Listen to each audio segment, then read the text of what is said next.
야, 이수진. 내 남편 그 구멍가게 같은 공장 다닌다며? 너 여기서 남은 음식 아까우니까 포장해 가라. 내 시어머니랑 애들 먹이면 딱이겠네. 언제 이런 거 먹어보겠니? 강남의 최고급 일식집 VIP룸. 20년 만에 만난 동창 김혜라는 그녀는 저를 거지 취급하며 사람들 앞에서 짐승처럼 짓밟았습니다. 제 가슴엔 비수가 꽂혔고 눈물조차 나오지 않는 치욕의 밤이었습니다. 하지만 그들은 몰랐습니다. 제가 집에 돌아와 피눈물을 쏟으며 털어놓던 그날 밤 70대 시어머니의 눈빛이 서늘하게 변했습니다. 수진아, 울지 마라. 그 망나니 같은 것들이 누굴 건드렸는지 내가 똑똑히 가르쳐주마. 평생 검소한 할머니인 줄로만 알았던 시어머니가 안방 깊숙한 곳에서 꺼내든 낡은 검은 수첩. 그 안에는 대한민국 재계를 뒤흔들었던 전설적인 이름들이 가득했습니다. 은퇴한 지 30년 잠자던 사자가 며느리의 눈물 때문에 다시 눈을 뜬 것입니다. 왜 재벌가 부사장 출신의 시어머니는 정체를 숨기고 작은 아파트에서 살아왔던 걸까요? 그리고 동창인 저를 무시하던 가짜 사모님들은 단 48시간 만에 어떤 처절한 대가를 치르게 되었을까요? 지금부터 그 통쾌한 역전극을 시작합니다. 이야기를 시작하기에 앞서 지금 구독과 좋아요를 눌러주시면 앞으로도 가슴 뻥 뚫리는 속풀이 사연들을 무료로 배달해 드립니다. 구독과 좋아요는 저에게 큰 힘이 됩니다. 안녕하세요. 저는 경기도의 한 조용한 동네에서 남편 그리고 시어머니와 함께 살고 있는 45살 이수진입니다. 제 남편 박민호는 성실함 하나로 버티는 작은 부품 회사의 과장이고 저는 동네 마트에서 파트타임으로 일하며 소박하게 살아가는 평범한 주부죠. 아침 6시면 일어나 시어머니께 따뜻한 된장국을 끓여드리고 남편의 도시락을 싸서 보냅니다. 그리고 오전 9시부터 오후 2시까지 동네 마트에서 계산대를 지키고 진열대를 정리하며 하루를 보냅니다. 시급은 10,000원 남짓. 한 달이면 겨우 100만 원 조금 넘는 돈이지만 그 돈으로 저는 집안 자잘한 생활비를 보탭니다. 비록 여유롭지는 않지만 가족이 함께 모여 웃으며 밥상을 나누는 순간이 제게는 세상 그 무엇과도 바꿀 수 없는 소중한 시간이었습니다. 저희 식탁은 화려하지 않습니다. 된장찌개에 김치, 계란말이 정도가 전부죠. 가끔 세일할 때 사온 삼겹살로 고기를 구우면 남편은 세상을 다 가진 듯 행복해합니다. 여보, 이게 최고야. 우리 수진이 손맛이 최고라니까. 그런 남편의 모습을 보면 저도 덩달아 행복해집니다. 시어머니는 늘 제 손을 잡으며 말씀하십니다. 수진아, 우리 며느리가 있어서 이 집이 따뜻하단다. 고맙다 정말. 그 한마디에 저는 세상을 다 가진 기분이 듭니다. 그러던 어느 봄날 20년 만에 잊고 지냈던 고교 동창들에게서 연락이 왔습니다. 핸드폰을 보니 한국고등학교 96학번 동창회라는 단톡방에 초대되어 있었습니다. 메시지들이 쏟아지고 있었죠. 얘들아, 이번 주 토요일 강남에서 만나자. 어디서? 스시 오마카세. 내가 예약했어. 1인당 15만 원짜리야. 히읗히읗. 헐, 대박. 가야지. 20년 만이다. 다들 얼마나 변했을까? 단톡방에 올라온 레스토랑 사진을 보니 제가 평생 가본 적 없는 그런 고급스러운 곳이었습니다. 일본식 원목 인테리어에 셰프가 직접 초밥을 쥐어주는 카운터석, 은은한 조명. 마치 드라마에서나 봤던 그런 곳이었죠. 저는 가슴이 두근거렸습니다. 20년이에요, 20년. 고등학교를 졸업한 뒤 단 한 번도 만나지 못했던 친구들. 함께 공부하던 시절, 야자, 시간에 몰래 과자를 나눠 먹던 그 시절, 체육대회 때 목이 터져라 응원하던 그때가 떠올랐습니다. 여보, 나 동창회 나가도 될까? 저녁을 먹다 말고 남편에게 조심스럽게 물었습니다. 남편은 환하게 웃으며 제 손을 잡았습니다. 당연하지. 당신도 좀 쉬어야지. 맨날 나랑 어머니만 챙기느라 고생했잖아. 가서 친구들이랑 재미있게 놀다 와. 근데 뭐 입고 가지? 강남이라는데. 옷? 주말에 백화점 가서 사. 내가 보너스 탔어. 얼마 안 되지만 당신 옷 한 벌쯤은 살 수 있어. 아니야, 괜찮아. 옷장에 있는 거 입으면 돼. 돈 아껴야지. 저는 남편의 손을 꼭 잡았습니다. 남편의 보너스가 얼마나 적은지 저는 알고 있습니다. 몇십만 원 남짓. 그 돈으로 제 옷을 사기에는 너무 아까웠습니다. 그날 밤 저는 옷장을 뒤지기 시작했습니다. 오래된 옷들이 대부분이었습니다. 결혼식 때 입었던 투피스, 명절 때 입는 한복, 그리고 이거 시어머니께서 몇 년 전 제 생일에 선물해 주신 베이지색 코트를 발견했습니다. 코트를 꺼내 펼쳐보니 세월이 흘러 보풀이 조금 일어나 있었습니다. 소매 끝부분도 약간 닳았고요. 하지만 이 옷에는 시어머니의 정성이 담겨 있었습니다.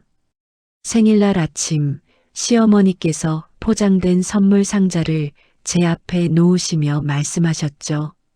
수진아, 우리 며느리 맨날 남편이랑 나만 챙기고 자기는 헌 옷만 입고 다니더라. 이거 입고 예쁘게 다녀라. 액세서리도 찾았습니다. 역시 시어머니께서 명절에 주신 큐빅 목걸이. 작은 돌들이 반짝이는 그 목걸이는 진짜 다이아몬드는 아니었지만 저에게는 세상 어떤 보석보다 소중한 선물이었습니다. 모임 당일 아침 저는 일찍 일어나 샤워를 하고 머리를 말렸습니다. 거울 앞에 섰습니다. 화장은 평소처럼 비비크림에 립스틱 정도만 발랐습니다. 진한 화장을 할 줄도 몰랐고 비싼 화장품도 없었으니까요. 코트를 입고 목걸이를 걸고 낡은 검은색 구두를 신었습니다. 거울 속 제 모습은 그리 화려하지 않았습니다. 하지만 괜찮았습니다. 20년 만에 만나는 친구들인데 겉모습이 뭐가 중요하겠어요? 어머니, 다녀오겠습니다. 현관문을 나서려는데 시어머니께서 제 손을 잡으셨습니다. 그래, 수진아. 조심히 다녀오너라. 친구들이란 게 참 소중한 거란다. 재미있게 놀다 와. 시어머니는 따뜻한 미소로 저를 배웅해 주셨습니다. 지하철을 타고 강남역으로 향했습니다. 주말에 강남은 사람들로 북적였습니다. 명품 쇼핑백을 든 사람들, 화려한 옷을 입은 젊은이들. 저는 괜히 위축되는 기분이 들었습니다. 레스토랑을 찾아 골목길로 들어섰습니다. 스시 오마카세, 검은색 나무 간판에 금색 글씨. 입구부터 범상치 않았습니다. 심호흡을 크게 하고 문을 밀었습니다. 어서 오세요. 기모노를 입은 직원이 공손히 인사했습니다. 예약하신 분 성함이? 한국고등학교 동창회요. 아, 네. 이쪽으로 오시죠. 복도를 따라 걸어가는데 제 구두 소리가 유독 크게 들렸습니다. 딱딱, 딱딱. 굽이 닳아서 소리가 나는 거였습니다. 문을 열고 들어섰습니다. 그 순간 제가 꿈꿨던 우정은 첫마디부터 산산조각이 나기 시작했습니다. 어머, 수진이 왔니? 동창회장인 김혜란이 저를 발견하고는 일부러 크게 외쳤습니다. 방 안에 있던 10명 남짓한 동창들의 시선이 일제히 저에게 쏠렸습니다. 혜란이는 자리에서 일어나 저에게 다가왔습니다.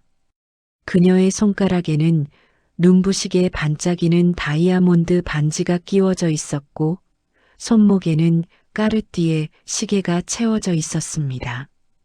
샤넬 트위드 재킷에 에르메스 버킨백, 머리부터 발끝까지 명품으로 치장한 그녀는 20년 전 소탈했던 친구의 모습과는 너무나 달랐습니다.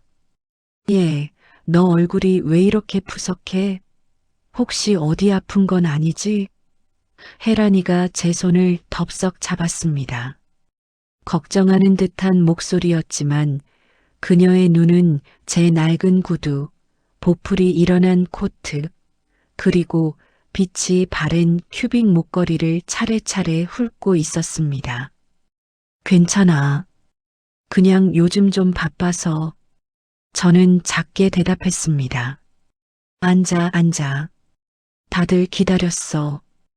혜란이가 저를 구석자리로 안내했습니다. 다른 동창들은 반갑다는 인사도 없이 저를 위아래로 훑어봤습니다. 피부 관리 좀 해야겠다. 내가 다니는 숍 예약해 줄까? 혜란이가 다시 입을 열었습니다. 아, 근데 거기 한 번에 100만 원이라. 너한테는 좀 부담스럽겠다. 호호.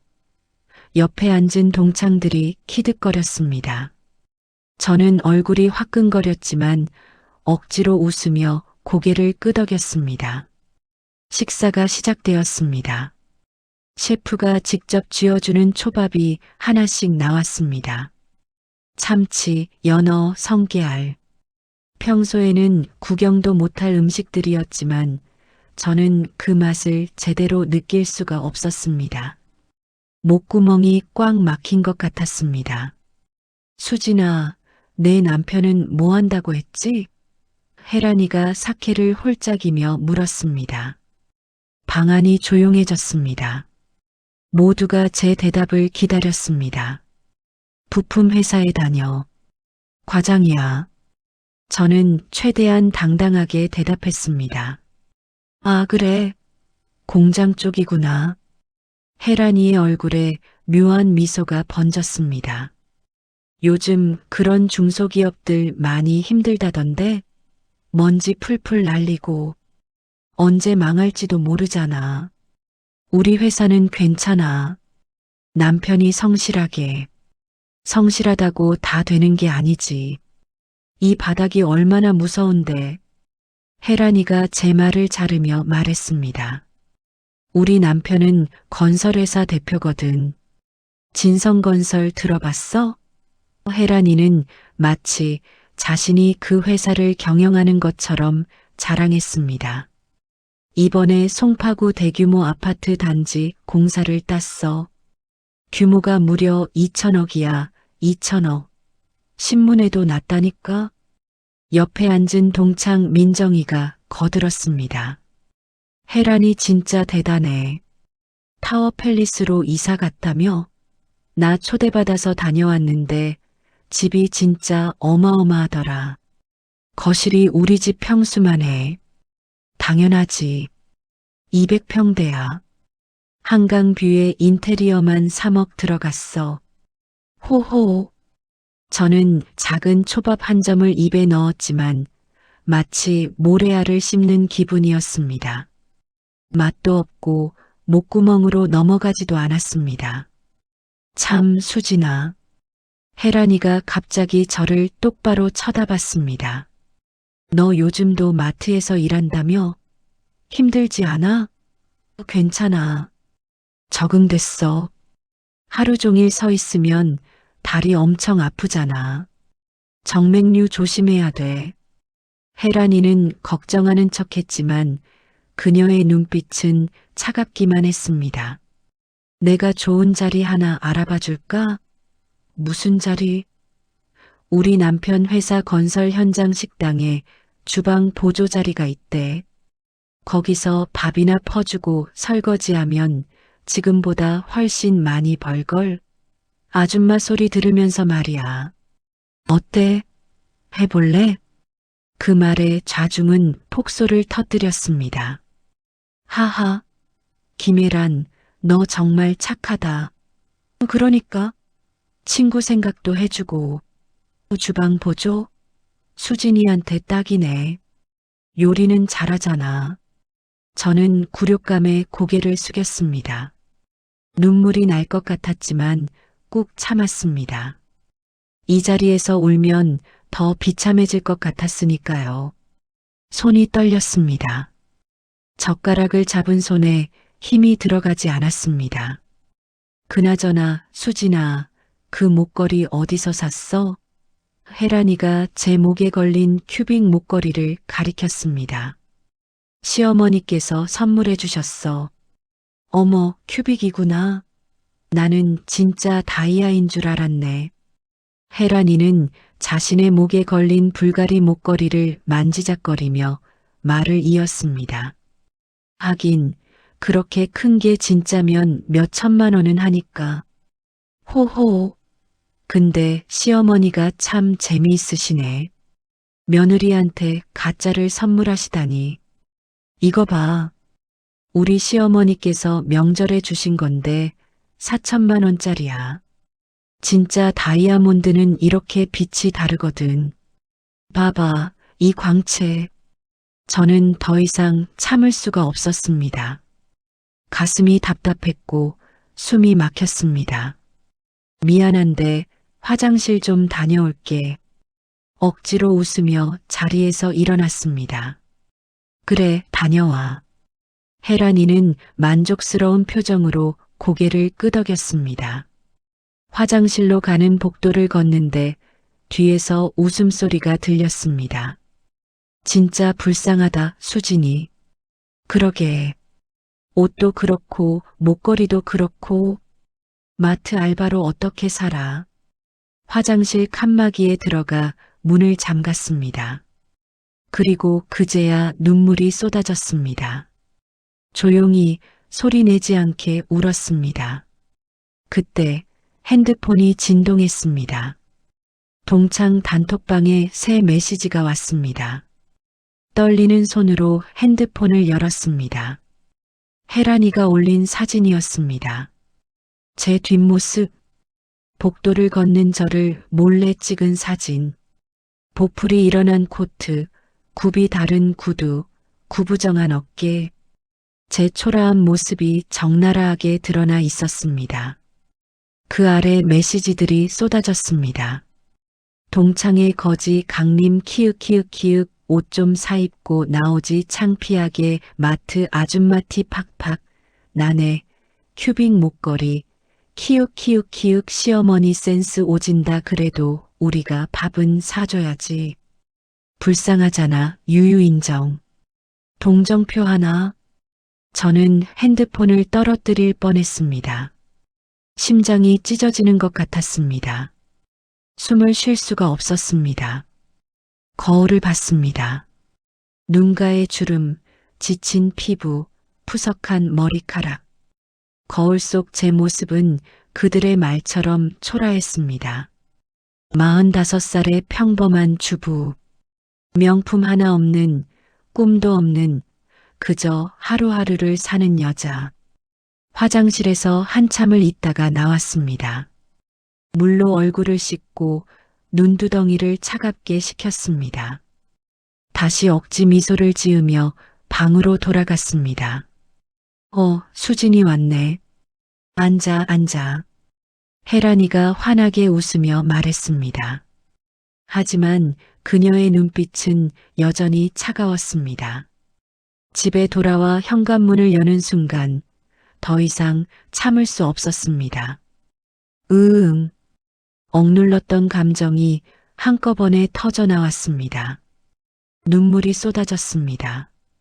가방이 손에서 떨어졌고 저는 그대로 현관 바닥에 주저앉았습니다. 수진아. 거실에서 조용히 신문을 읽고 계시던 시어머니가 깜짝 놀라 달려오셨습니다. 수진아, 왜 그러니? 무슨 일이 있었길래 이렇게 서럽게 울어? 시어머니는 제 어깨를 감싸 안으며 물으셨습니다. 어머니, 저는 말을 잇지 못하고 흐느꼈습니다. 20년 만에 기대했던 재회, 그 설렘이 얼마나 처참하게 무너졌는지, 친구들의 조롱, 그 차가운 눈빛, 단톡방에 올라온 제 뒷모습, 모든 게 주마등처럼 스쳐 지나갔습니다. 누가 우리 며느리를 이렇게 울린 거야? 어디 아픈 거니? 다친 거야? 시어머니의 목소리에는 걱정이 가득했습니다. 저는 시어머니의 품에 얼굴을 묻고 한참을 울었습니다. 어린아이처럼 서럽게 한없이 울었습니다. 시어머니는 아무 말씀 없이 제 등을 토닥이며 기다려주셨습니다. 몇 분이 지났을까요? 조금 진정이 되자 시어머니께서 조용히 말씀하셨습니다. 수진아, 이제 어머니한테 말해줄 수 있겠니? 무슨 일이 있었는지. 저는 천천히 고개를 들었습니다. 시어머니의 따뜻한 눈빛이 저를 바라보고 있었습니다. 저는 바보같이 시어머니 품에 안겨 모든 걸 털어놓기 시작했습니다. 동창회에 갔어요. 20년 만에 친구들을 만났는데 목소리가 떨렸습니다. 그 친구들이 저를 무시했어요. 제가 입고 간 옷을 비웃고 남편을 공장 노동자라고 비하했어요. 제 구두가 낡았다고, 코트에 보풀이 일어났다고, 저를 거지라고, 뭐라고? 시어머니의 목소리가 낮아졌습니다.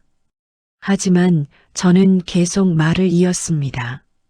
그리고 어머니, 저는 목에 걸린 큐빅 목걸이를 만졌습니다. 어머니께서 주신 이 목걸이를요. 가짜라고 비웃었어요. 며느리한테 가짜를 선물하는 시어머니라고. 그 말을 하는 순간 눈물이 다시 쏟아졌습니다. 어머니께서 주신 선물인데 저한테는 세상에서 제일 소중한 건데 그 사람들은 시어머니는 제 손을 꼭 잡으셨습니다. 계속 말해보렴. 다 들어줄게. 저는 심호흡을 하고 나머지 이야기를 털어놓았습니다.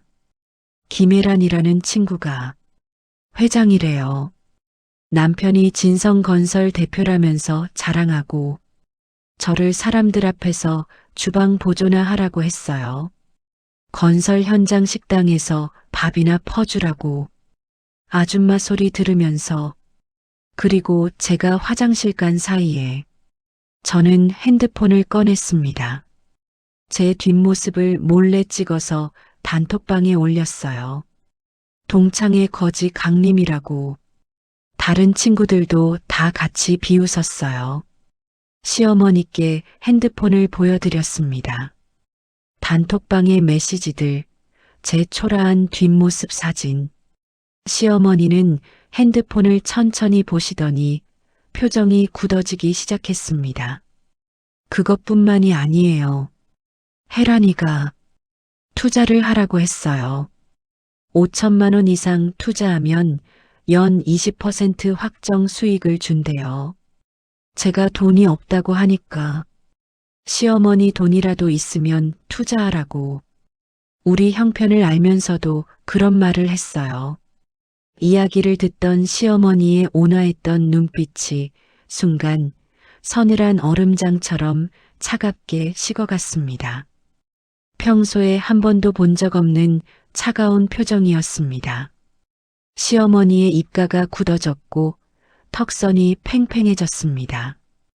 김혜란, 진성건설. 시어머니는 그 이름을 천천히 되뇌셨습니다.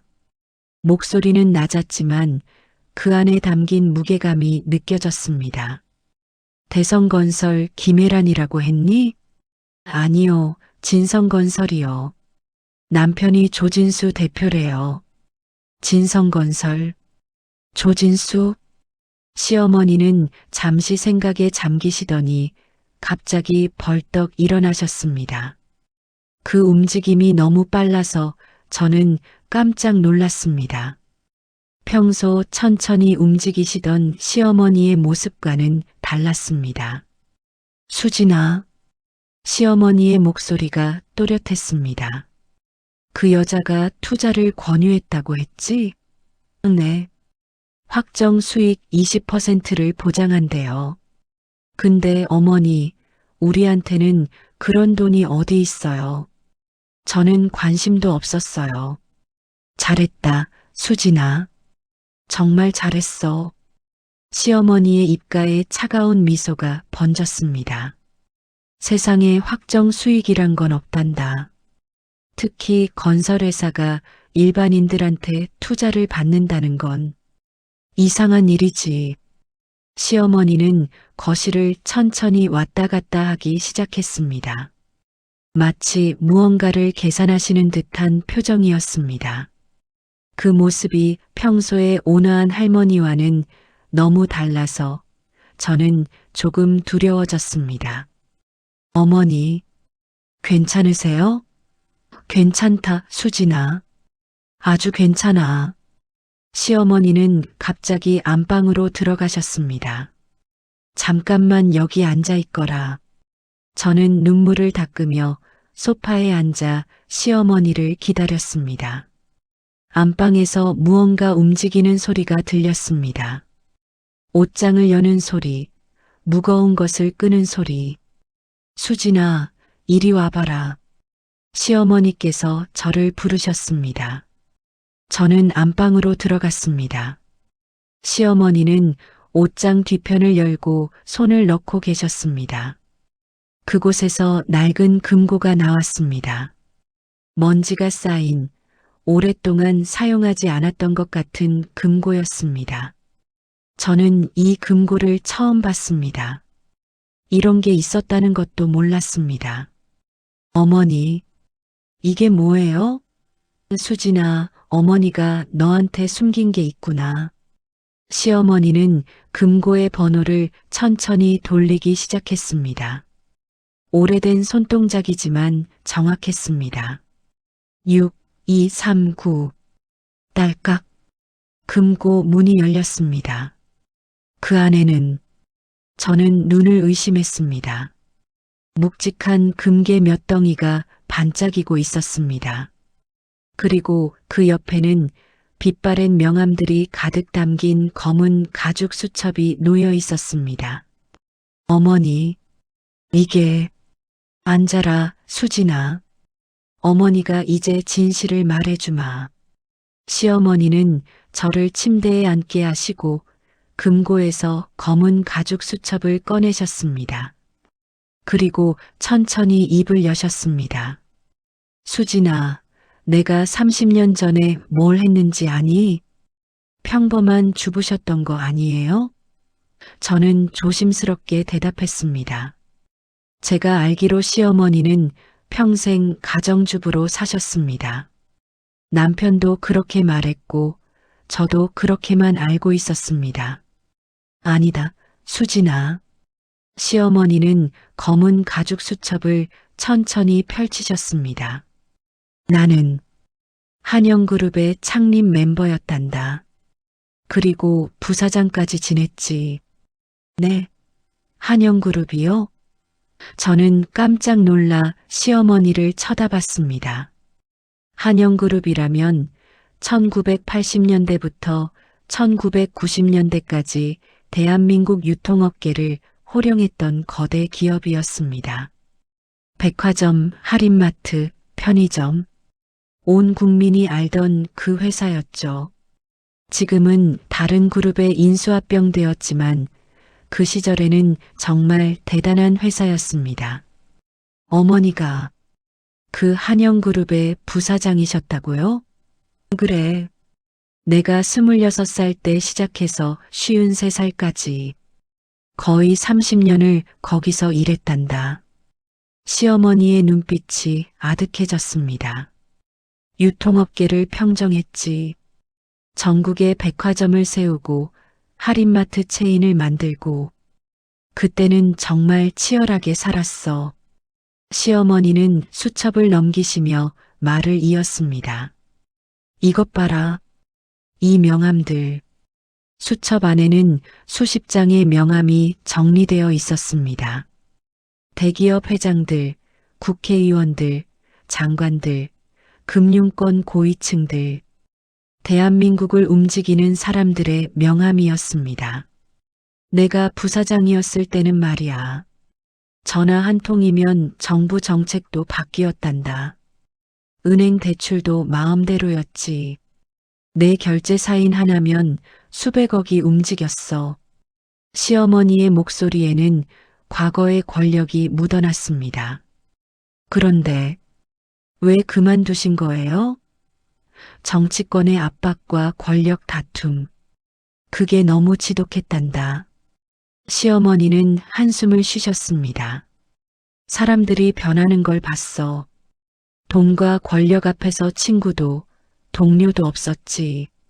서로 물어뜯고 배신하고 나는 그게 싫었어. 그래서 53살에 모든 걸 내려놓았단다. 명예도 권력도 돈도 다 버리고 이 작은 집에서 평범한 할머니로 살기로 결심했지. 아들과 며느리가 주는 된장찌개 한 그릇이 회사 임원 회식보다 훨씬 행복하다는 걸 알았거든. 저는 시어머니의 손을 잡았습니다. 어머니, 수진아, 내가 30년간 조용히 살았던 건 세상이 싫어서가 아니야. 그냥 평화가 좋았던 거지. 너같이 착한 며느리, 성실한 아들과 함께 소박하게 사는 게 진짜 행복이라는 걸 알았어. 시어머니는 제 눈을 똑바로 바라보셨습니다. 하지만 수진아, 나는 잊지 않았단다.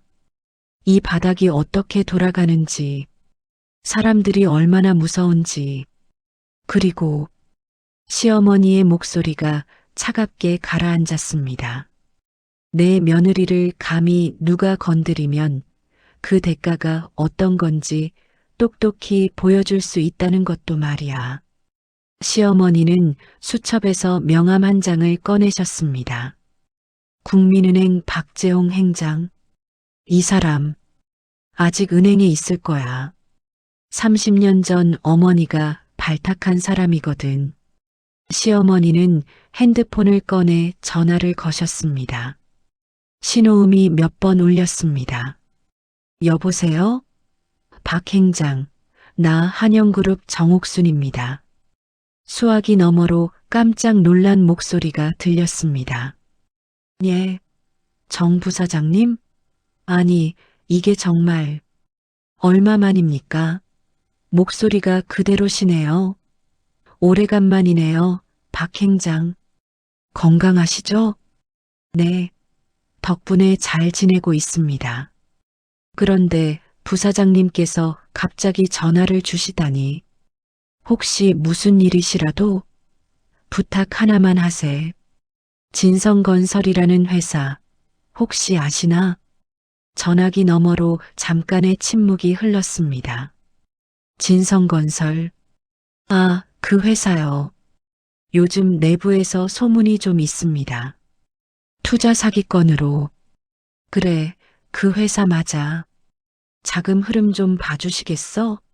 일반인들한테 확정 수익 투자를 권유하고 있더군. 우리 며느리 친구가 당할 뻔했네. 알겠습니다, 부사장님. 즉시 조사팀을 꾸리겠습니다. 대출 내역, 자금 흐름, 모든 걸 파악하겠습니다. 고맙네, 박 행장. 빠르게 부탁하네. 네, 48시간 안에 보고 드리겠습니다. 전화를 끊으신 시어머니는 다시 수첩을 펼쳤습니다. 이번에는 다른 명함을 꺼내셨습니다. 서울중앙지검 최민수 검사. 이 사람은 어머니가 대학 등록금을 지원해줬던 청년이야. 지금은 검사가 됐더군. 다시 전화를 거셨습니다. 최 검사, 나 정옥순이야. 예, 정 부사장님? 이게 웬일입니까? 반가운 목소리가 들렸습니다. 부사장님 덕분에 제가 검사까지 될 수 있었습니다. 은혜를 잊은 적이 없습니다. 그런 말하지 말게. 자네가 워낙 우수한 인재였으니까. 그나저나 부탁이 있네. 말씀만 하십시오. 건설업체 하나 좀 살펴봐 주겠나? 투자 사기 의심이 있어서 말이야. 진성건설, 대표 이름은 조진수야. 진성건설, 조진수? 전화기 너머로 뭔가를 적는 소리가 들렸습니다. 일반인들한테 확정 수익 투자를 권유하며 돈을 모으고 있더군. 상당히 큰 금액일 거야. 알겠습니다. 즉시 금융감독원과 협조해서 조사에 착수하겠습니다. 고맙네, 최 검사. 자네가 있어서 내가 든든하네. 아닙니다. 부사장님께서 하시는 일이라면 무엇이든 돕겠습니다. 전화를 끊으신 시어머니는 저를 보며 미소 지으셨습니다. 수진아, 이제 기다리기만 하면 돼. 진실은 곧 밝혀질 거야.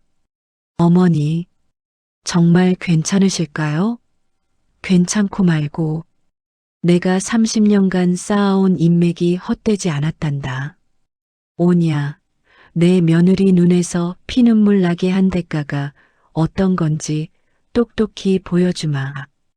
김혜란이라는 여자, 감히 누굴 건드린 건지 모르는 모양이구나. 그 순간 시어머니의 눈빛에서 저는 30년 전 유통업계를 호령하던 여장부의 모습을 봤습니다. 며칠이 지났습니다. 그동안 시어머니는 매일 전화를 받으셨습니다. 은행에서, 검찰에서, 금융감독원에서, 그리고 국토교통부에서까지 하루에도 몇 통씩 전화가 왔습니다. 시어머니는 매번 조용히 서재로 들어가 문을 닫고 통화하셨습니다. 저는 평소처럼 마트에 출근했지만 마음은 편치 않았습니다. 계산대에 앉아 있어도 자꾸 그날 일이 떠올랐습니다. 혜란이의 비웃음, 동창들의 조롱, 단톡방의 메시지들. 밤에는 악몽을 꾸기도 했습니다. 일주일이 지난 어느 날 저녁 시어머니께서 저를 거실로 부르셨습니다.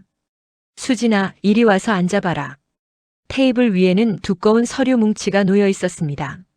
이게 뭐예요, 어머니? 이걸 봐라. 이게 진성건설의 진짜 모습이란다. 시어머니는 서류를 제 앞으로 밀었습니다. 첫 장을 펼쳐보니 금융감독원 기업조사 보고서라고 적혀 있었습니다. 저는 천천히 읽어내려갔습니다. 그리고 경악했습니다.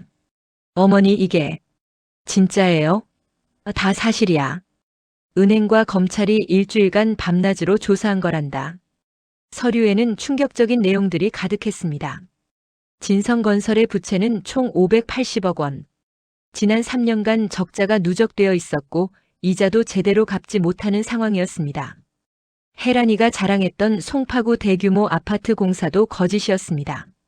실제로는 입찰에서 탈락했고 낙찰받은 공사는 단 한 건도 없었습니다. 그럼 혜란이가 말한 2천억짜리 공사는 없어. 다 거짓말이야. 신문에 났다는 것도 거짓이고. 시어머니는 다른 서류를 펼쳤습니다. 그리고 이것 봐. 투자자 명단 및 피해 현황이라는 제목의 문서였습니다. 제 손이 떨렸습니다. 명단에는 30명의 이름이 적혀 있었고 각자 투자한 금액이 나와 있었습니다. 5천만 원, 1억 원, 2억 원. 총 투자 금액은 무려 150억 원이었습니다. 어머니, 이 사람들은 다 피해자들이야. 혜란이네 남편 조진수가 지난 2년간 모은 돈이지. 확정 수익 20%를 약속하면서 말이야. 시어머니는 손가락으로 명단을 짚으셨습니다. 이 사람은 평생 모은 노후 자금 1억 원을 넣었어. 이 사람은 퇴직금 8천만 원을 통째로 넣었고, 이 사람은 집을 담보로 대출받아서 1억 5천을 넣었단다. 세상에. 저는 입을 막았습니다. 그럼 그 돈은 지금 다 날아갔지. 조진수는 그 돈으로 뭘 했는지 아니? 회사 빚을 메우고 타워 팰리스 전세금으로 쓰고 명품을 사고, 해란이 버킨 100만 5개래. 한 개에 5천만 원씩. 저는 소름이 돋았습니다. 해란이가 자랑하던 그 화려한 삶이 모두 다른 사람들의 피땀 어린 돈으로 만들어진 거였습니다. 어머니, 그럼 동창회 때 저한테도, 그래, 너한테도 투자를 권유한 건 다음 희생양을 만들려는 거였어. 내 돈이라도 있으면 빼내려고 했던 거지. 저는 온몸이 차갑게 식는 걸 느꼈습니다. 만약 제가 그날 시어머니께 돈이 있다고 말했다면 우리 가족도 저 명단에 올라 있었을지도 모릅니다.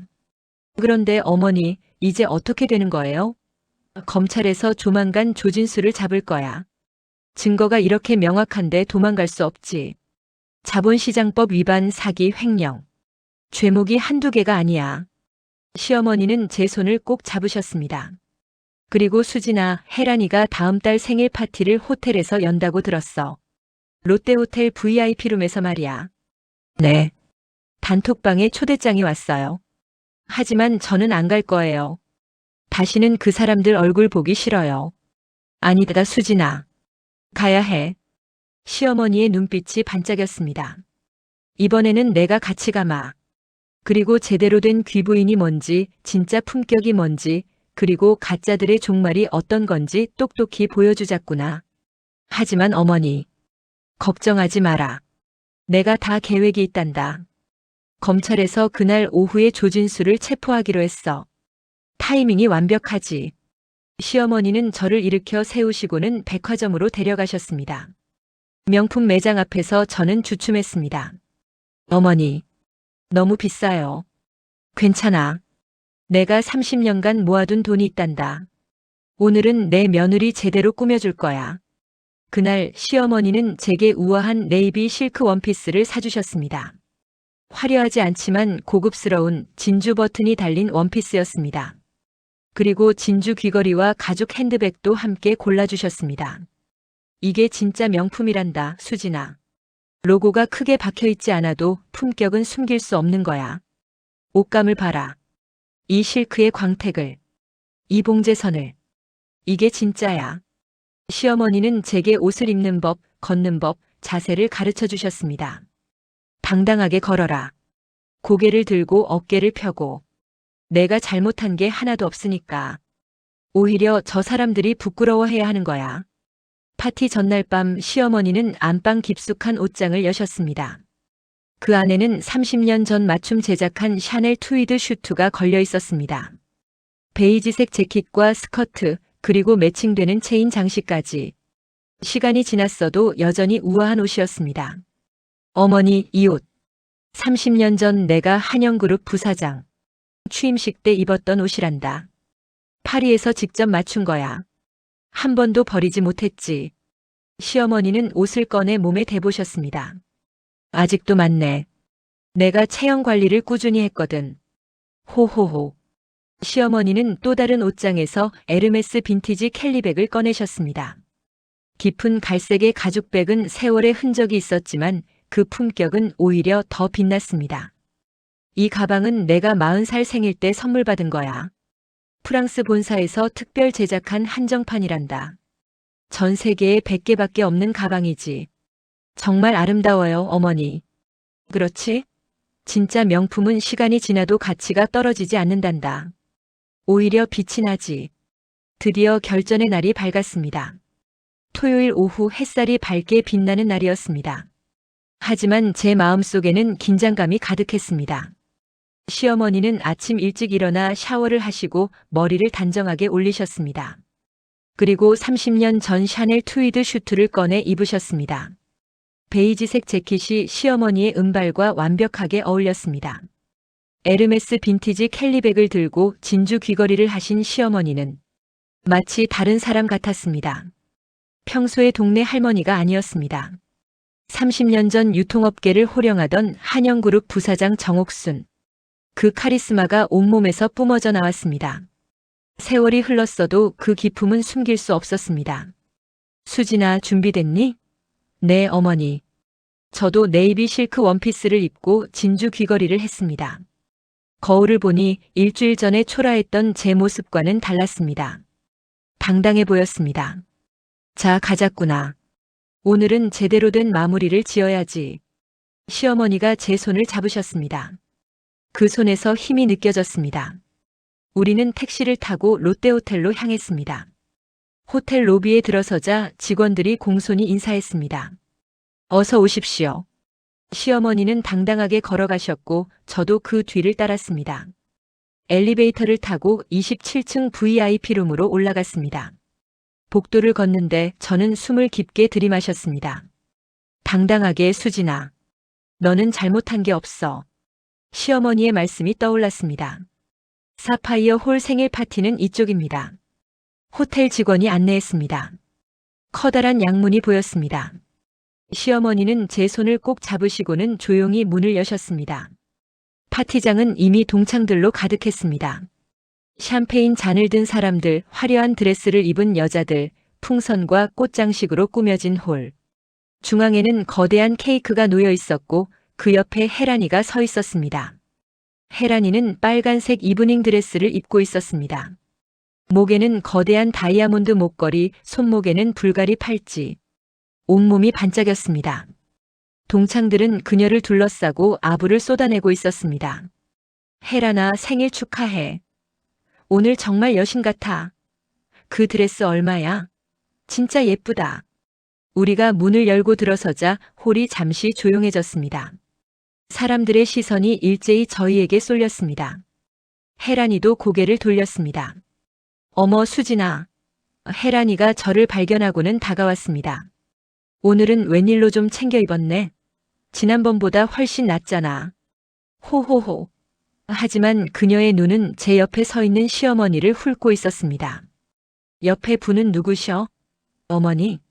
혜란이가 시어머니를 위아래로 쳐다봤습니다. 세상에, 할머니께서 샤넬을 입으셨네. 근데 그거 빈티지 아니야? 요즘은 그런 옛날 옷을 입고 다니시나 봐. 호호호. 동창들이 웃음을 터뜨렸습니다. 하지만 시어머니는 미동도 하지 않으셨습니다. 그저 혜란이를 조용히 차갑게 응시하고 계셨습니다. 혜란아, 식당 일 구하러 같이 온 분이니? 아니면 수진이 보호자? 민정이가 낄낄거리며 물었습니다. 맞아, 수진이는 혼자 이런데 못 오잖아. 할머니가 데려오신 거지. 그 순간 시어머니가 천천히 입을 여셨습니다. 목소리는 낮았지만 또렷했습니다. 김혜란 씨. 홀이 조용해졌습니다. 시어머니의 목소리에는 뭔가 압도적인 무게감이 있었습니다. 자네 남편 조진수 씨, 오늘 아침에 검찰에서 영장 발부됐다는 소식은 아직 못 들었나 보군.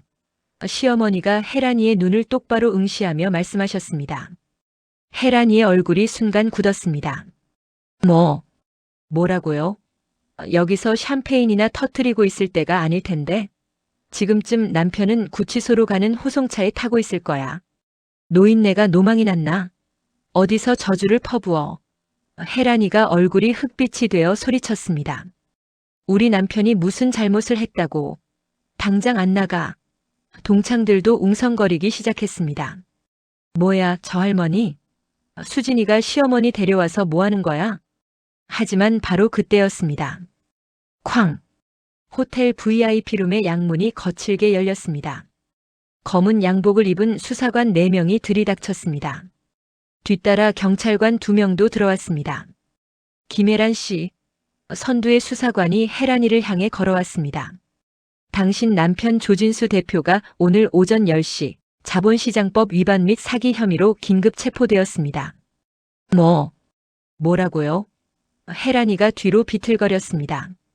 손에 들고 있던 샴페인 잔이 바닥에 떨어져 산산조각 났습니다. 당신도 공모 및 증거 인멸 혐의가 있습니다. 동행해 주셔야겠습니다. 수사관이 영장을 꺼냈습니다. 에이, 이게 무슨 소리예요? 우리 남편이 무슨 죄를 지었다고. 150억 원 규모의 투자 사기입니다. 피해자가 30명입니다. 수사관의 목소리는 차갑고 단호했습니다. 그리고 김혜란 씨, 당신도 투자금 유치에 적극 가담했습니다. 증거가 확보되어 있습니다. 홀은 순식간에 아수라장이 되었습니다. 동창들이 비명을 지르며 뒤로 물러났습니다. 세상에, 진성건설이 사기 회사였어? 나도 투자했는데. 혜란이는 무릎이 꺾이며 바닥에 주저앉았습니다. 안 돼. 안 돼. 그녀의 얼굴은 새하얗게 질렸고 온몸이 떨리고 있었습니다. 시어머니는 우아하게 한 걸음 앞으로 나아가셨습니다. 그리고 주머니에서 명함 한 장을 꺼내 테이블 위에 조용히 올려놓으셨습니다. 한영그룹 명예 고문 정옥순. 그 이름을 본 동창들은 얼굴이 하얗게 질렸습니다. 한영그룹. 정옥순. 민정이가 떨리는 목소리로 명함을 읽었습니다. 설마 그 한영그룹? 1990년대 유통업계를 평정했던. 맞아. 정옥순 부사장. 다른 동창이 얼굴이 하얗게 질리며 중얼거렸습니다. 전설적인 여장부. 재벌들도 함부로 못 건드렸던. 동창들은 사시나무 떨듯 떨기 시작했습니다. 한영그룹 정옥순. 그 이름은 30년이 지난 지금도 재계에서 전설로 남아 있었습니다. 한마디로 재벌 총수들의 운명을 바꿨던 사람, 정부 정책에 영향을 미쳤던 사람, 금융권을 소나귀에 쥐고 있었던 사람. 김혜란 씨, 일어나십시오. 수사관이 혜란이를 일으켜 세웠습니다. 혜란이는 다리에 힘이 풀려 제대로 서지도 못했습니다. 안 돼. 안 돼. 이건 오해예요. 저는 아무것도 몰랐어요.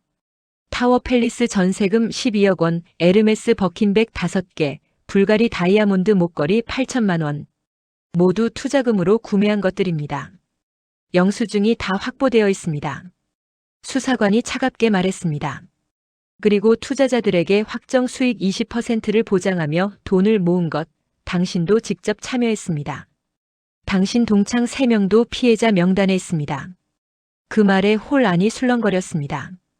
뭐라고? 동창들한테도? 누가 투자했대? 혹시 나도? 한 동창이 비명을 질렀습니다. 저예요. 저도 혜란이한테 1억 원 투자했어요. 퇴직금 전부였어요. 저도요. 5천만 원. 저도 8천. 홀은 순식간에 아비규환이 되었습니다. 투자했던 동창들이 혜란이에게 달려들었습니다. 이 사기꾼아. 내 돈 돌려내. 우리 노후 자금이었어. 어떻게 친구한테 이럴 수가 있어? 수사관들이 사람들을 제지했습니다. 진정하십시오. 피해 신고는 검찰청으로 와주시기 바랍니다. 혜란이는 수갑이 채워졌습니다. 찰칵. 그 소리가 홀 전체에 울려 퍼졌습니다. 아니야. 이건 꿈이야. 꿈. 혜란이는 허공을 바라보며 중얼거렸습니다. 눈에서는 검은 마스카라가 흘러내렸습니다. 화려했던 메이크업은 엉망이 되었고 빨간 드레스는 바닥을 질질 끌렸습니다. 김혜란 씨 가시죠. 수사관들이 혜란이를 끌고 나갔습니다.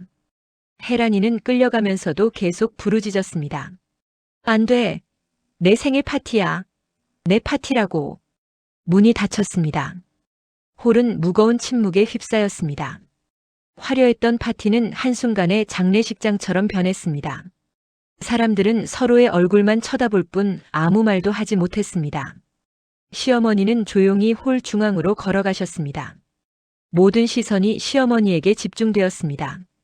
시어머니는 천천히 또렷하게 말씀하셨습니다. 여러분, 시어머니의 목소리가 홀 전체에 울려 퍼졌습니다. 나는 한영그룹에서 30년간 일했습니다. 부사장까지 지냈죠.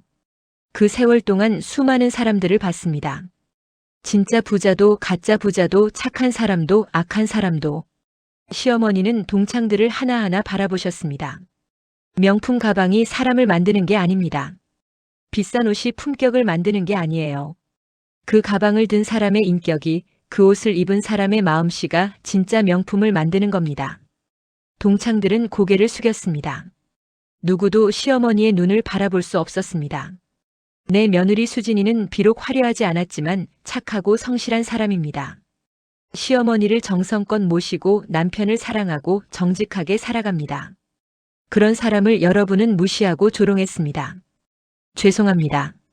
민정이가 무릎을 꿇었습니다. 정말 죄송합니다, 수진아. 우리가 정말 잘못했어. 다른 동창들도 하나둘씩 무릎을 꿇기 시작했습니다. 수진아, 용서해줘. 우리가 미쳤었어. 혜란이가 시켜서 그런 거야. 우린 내가 부러웠어. 정말이야. 내가 진짜 행복해 보여서 질투가 났던 거야. 동창들은 울먹이며 제 발치에 매달렸습니다. 하지만 저는 차갑게 그들을 내려다봤습니다. 일주일 전 화장실 칸막이에서 울던 제 모습이 떠올랐습니다. 단톡방에 올라온 제 뒷모습, 동창회 거지 강림이라는 메시지들. 일어나세요. 제가 입을 열었습니다. 목소리는 떨리지 않았습니다. 여러분의 사과는 받지 않겠습니다. 진심이 아니라는 걸 알아요.